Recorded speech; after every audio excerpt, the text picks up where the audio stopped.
কিছু মানুষকে কলিজা ভুনা করে খাওয়াবেন, তারপরে বলবে লবণ কম হয়েছে। সেই কলিজা আজকে ভুনা করে খাইলাম। আর কলিজা আমার অনেক পছন্দ। আর এদিকে বাবা মেয়ে মিলে বাইরে গেলে এদিকে আইসক্রিম খাবে, কেক খাবে। আর বাড়িতে থাকলে আমার মেয়ে বলবে ওর পেট ভরা আছে, খিদাই লাগে না। বাইরে গেলে শুরু হয়ে যাবে একটু পর পর, আম্মু আব্বু আমার খিদা লাগছে, কিছু খেতে হবে। আম্মু পেট ভরেনি, আমার কিছু খেতে হবে। এইটা বায়না ওটা বায়না, একটার পর একটা চলে।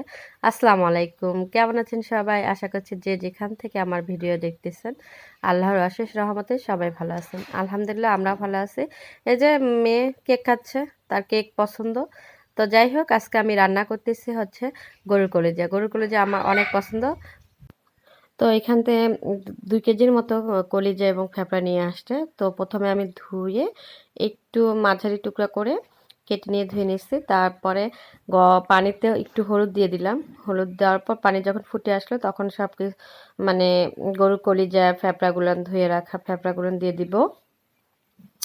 এটা দেওয়ার পর ভালো করে সিদ্ধ করে নিব। আসলে কলিজা বা ফেফড়া ডাইরেক্ট খেতে নেই, কারণ এগুলো থেকে অনেক ময়লা বের হয় আর কি। এই যে দেখেন ভালো মতো সেদ্ধ করা এখনো পুরোপুরি সেদ্ধ হয়নি, অর্ধেকটা সেদ্ধ হয়েছে। তাতে কি পরিমাণ ময়লা বের হয়েছে। এই কলিজা ফেফড়া এর ভিতরে কিন্তু অনেক ছিদ্র থাকে, মানে একটু ইয়ে থাকে, ওগুলোর মধ্যে আবার রক্ত দিয়ে ভরা থাকে, আবার অনেক ময়লা এগুলো বের হয়। এগুলো এইভাবে পরিষ্কার করে নিতে হয়। এই যে আমার সিদ্ধ হয়ে গেছে, এখন আমি ধুয়ে পরিষ্কার করে নিলাম। আর কলিজার এই উপরের যে একটা চামড়া থাকে সেটা আমি তুলে নেব।